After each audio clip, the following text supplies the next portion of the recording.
Salut à vous tous, ici Jeff Rose, bienvenue dans cette nouvelle vidéo. Alors que les banlieues françaises s'enflamment évidemment, il y a bien sûr d'autres racailles que en France, je ne parlerai pas celle dans les banlieues, ça sera pour une autre vidéo et vous allez voir que c'est pas de la haine, mais c'est des questions qui sont très pertinentes en tant que telles. Mathieu Bock-Côté a préféré de nous parler que les Québécois ne sont pas Canadiens. Et bref, on va faire le tour et lire son horrible chronique. Excusez-moi, je sais que mes cheveux soient panoramiques des deux côtés, mais bref. Ils ne veulent pas m'écouter. Et tout ça. Alors donc, c'est parti! Bref. Alors donc, le titre de cette chronique se nomme « Fête du Canada, les Québécois ne sont pas Canadiens et le Canada, pour eux, est un pays étranger. » Bon, on va régler ça en 2 points.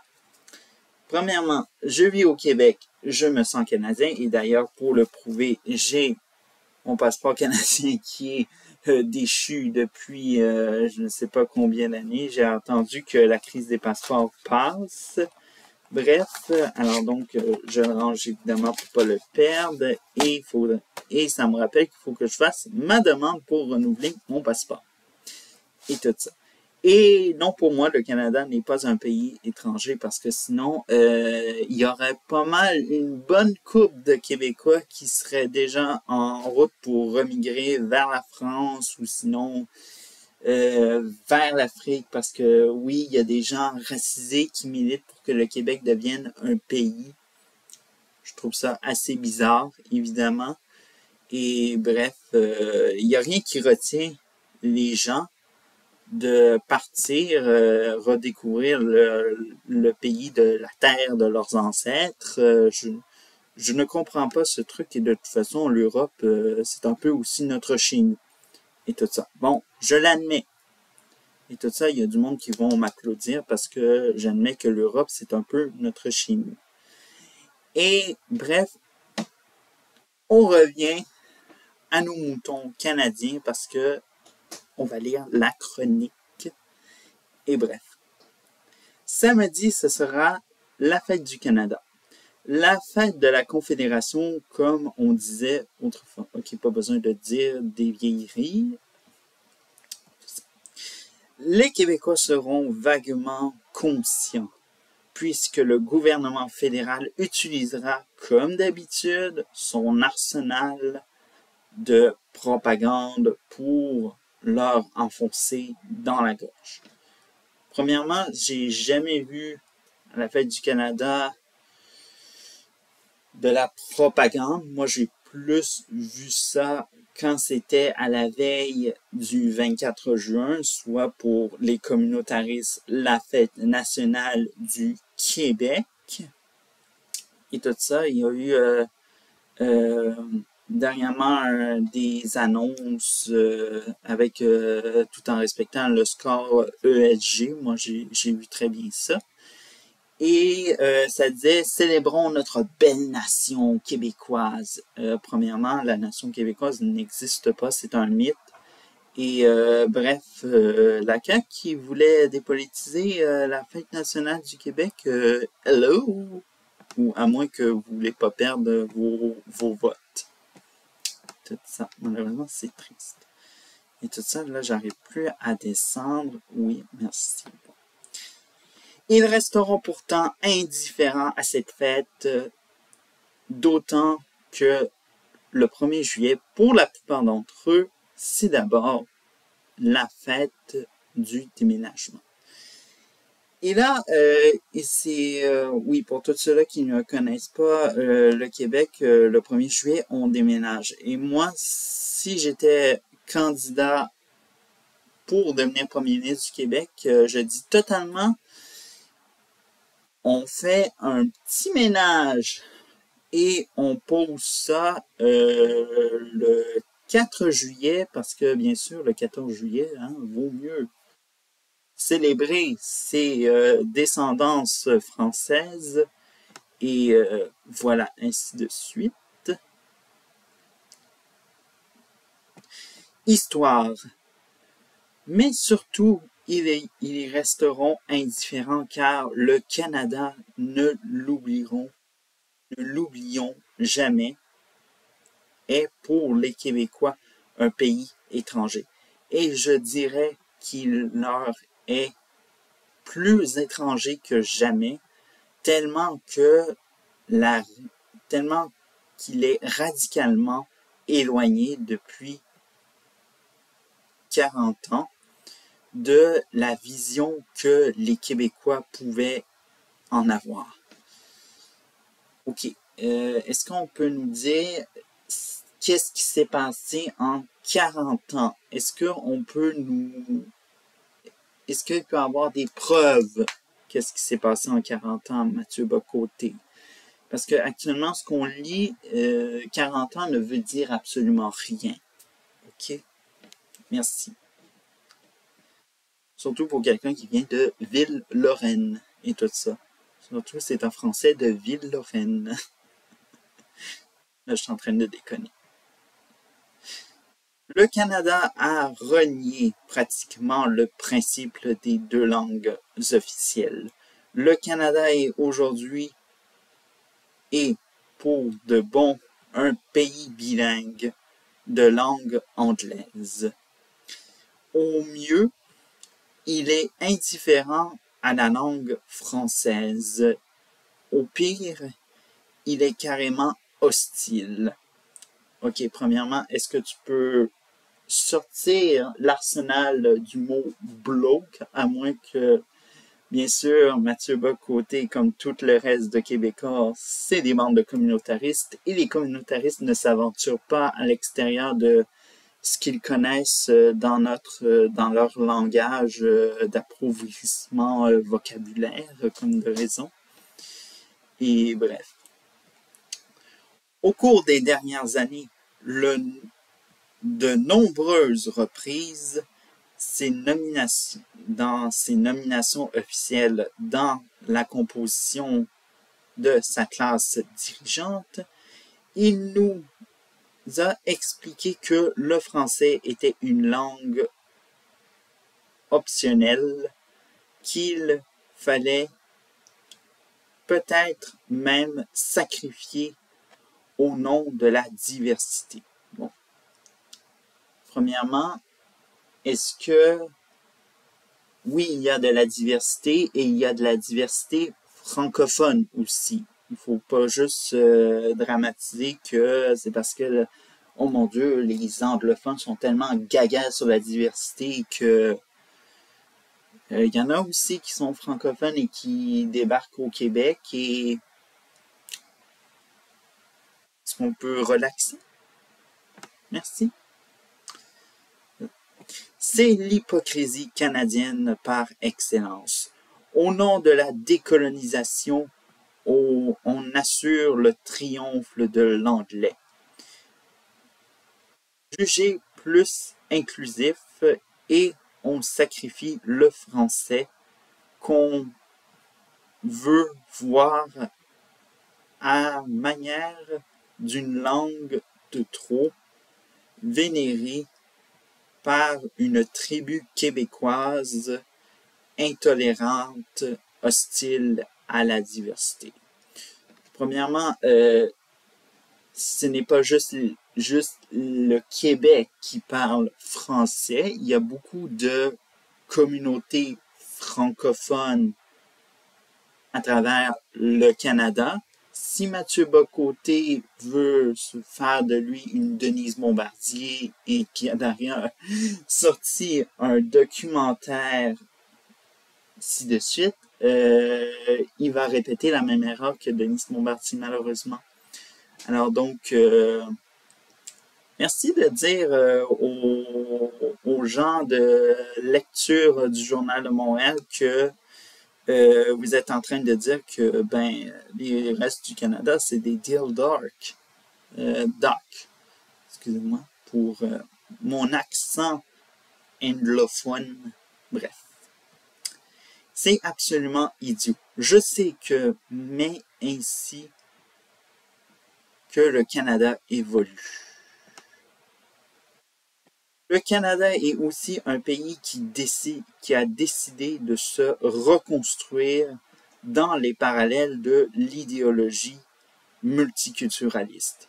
Et dans ces parallèles, il suffit que la nation québécoise se rappelle de son existence pour qu'on l'accuse de suprémaciste ethnique. D'ailleurs, le Canada a déclaré la guerre à notre laïcité et fera tout pour la faire tomber. Premièrement, Mathieu Bock-Côté est en train de s'énerver absolument pour rien parce que, premièrement, le suprémacisme ethnique, qu'est-ce que c'est? Quelle est la définition? Premièrement, les Québécois ne sont pas une nation. Alors donc, je pense que c'est un peu... c'est pas très clair son truc. Vous voyez un peu ce que je veux dire? Et surtout dénoncer sur Internet. Bref. Le Canada fait aussi de l'immigration massive aux dogmes religieux et a programmé des seuils si élevés que bien avant la fin du siècle, les Québécois y finiront noyés, définitivement condamnés au destin de minorité ethnique, insignifiante qui n'aura plus en main le contrôle de son destin. Le Canada si nous y restions, sera notre tombeau. Bon, premièrement, dire que, rappelons un peu cette vidéo que j'ai faite en réponse à Québécois pour sa page, parce qu'il disait que dès 2100, il voulait avoir 100 000 habitants, et là, la panique générale est arrivée chez les communautaristes en disant que on va finir noyé, qu'on va disparaître, on va faire ci, on va faire ça, blablabla. Bref. Premièrement, dire que les Québécois vont disparaître, premièrement, c'est pas juste les Québécois qui vont disparaître, c'est l'entièreté de la francophonie qui va disparaître. Pas juste les Québécois, vous voyez bien que Mathieu Bock-Côté ne parle que pour disons-le, ses lecteurs communautaristes québécois qui pensent qu'il y a juste eux en tant que francophones qui existent au Canada. Le reste, ça n'existe plus.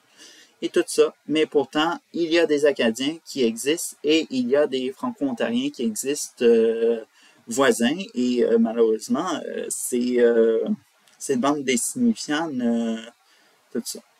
Et puis bon, si le Canada est un tombeau pour eux, je ne comprends pas pourquoi Mathieu Bock-Côté est encore au Canada et ne fait pas ses valises pour rester uniquement chez CNews, Le Figaro, bref, s'il est encore dans ces milieux-là, ou sinon, il s'est fait renvoyer pour ses positions un petit peu trop à droite, je ne sais pas trop.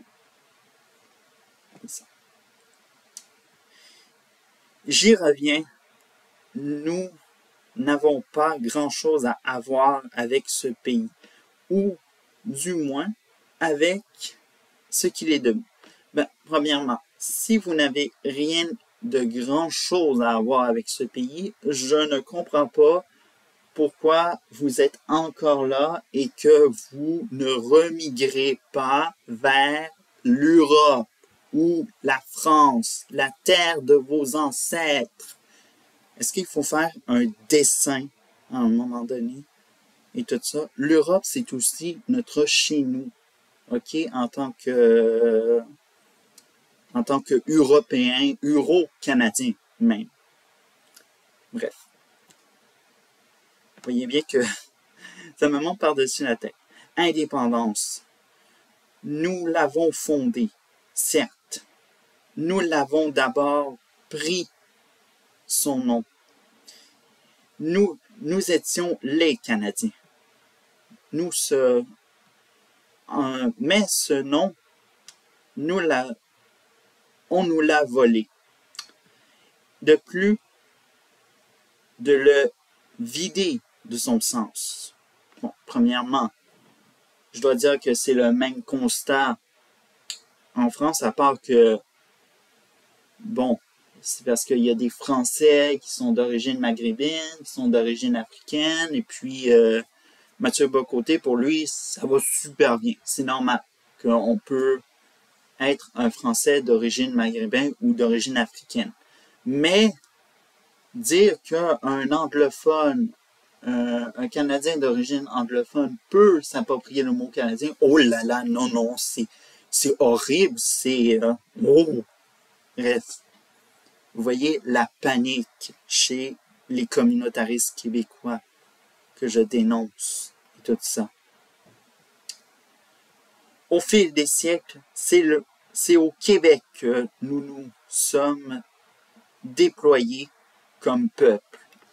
Premièrement, le peuple n'a jamais existé et premièrement, c'est un délire, premièrement, de dire que le Québec est un peuple parce que c'est juste le Parti québécois ou encore le Bloc québécois, Québec solidaire récemment, qui est en train de dire, bref, qu'il faut prendre notre indépendance, nanana, alors que ça n'intéresse plus personne. Premièrement, écouter la population. Bref. C'est le seul endroit où nous sommes vraiment, excusez-moi, chez nous, où nous avons un pouvoir sur nous-mêmes, où nous ne nous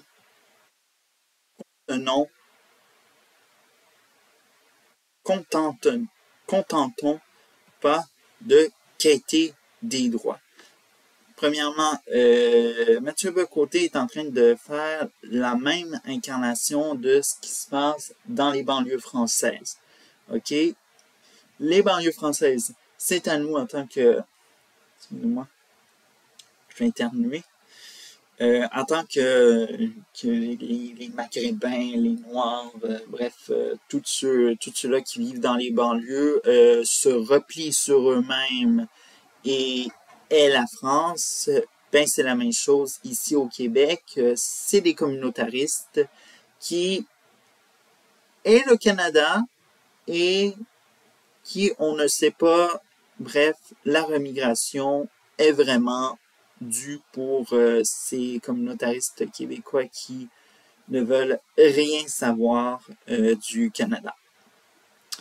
Tout ça. Il n'y a rien qui vous retient, hein? Vous le savez? Ou pas? Bref. La fête du Canada n'est pas notre fête. Un jour, on la remplacera par la fête de l'indépendance. Premièrement, si Mathieu Bocoté veut rêver, ou sinon il a pris, on ne sait pas, hein, 6 juin. Bref, c'est déjà la fin. Bon, disons-le qu'on a pris 20 minutes de plaisir à humilier Mathieu Bocoté pour son travail de merde, en effet, et qu'est-ce que je peux dire pour le reste de la finale? Bon, si vous pensez, comme Mathieu Bocoté, que pour vous, le Canada, c'est un pays étranger, mes seules options que je peux vous dire, c'est que vous pouvez remigrer en Europe, parce que l'Europe, c'est aussi un peu notre chez nous pour les Euro-Canadiens. Il n'y a rien qui vous retient également, parce que si vous voulez faire un peu comme les immigrants, que on n'a pas nos droits en tant que québécois. Bref, vous voyez un peu. Premièrement, vendez toute votre maison et laissez-nous tranquilles. Bref. Alors donc, puis de toute façon, je pense que l'indépendance du Québec, ça n'intéresse plus personne. Et bref. Et de toute façon, on va se faire plaisir demain. Là, je suis en train de... Je vais faire peur à des gens qui sont communautaristes parce qu'on va se mettre du bon ranch pour la fête du Canada, vu que j'ai beaucoup de cassettes et tout ça. Et bref. Alors donc, c'est tout pour cette vidéo. J'espère que vous l'avez aimé. Mettez un pouce en l'air et également abonnez-vous pour d'autres contenus interactifs parce que la semaine qui s'en vient, on rentre dans le gros sprint pour ce qui semble être la fin de semaine, dernière fin de semaine avant que la série de Les Lunettes Roses commence. Alors donc, ciao!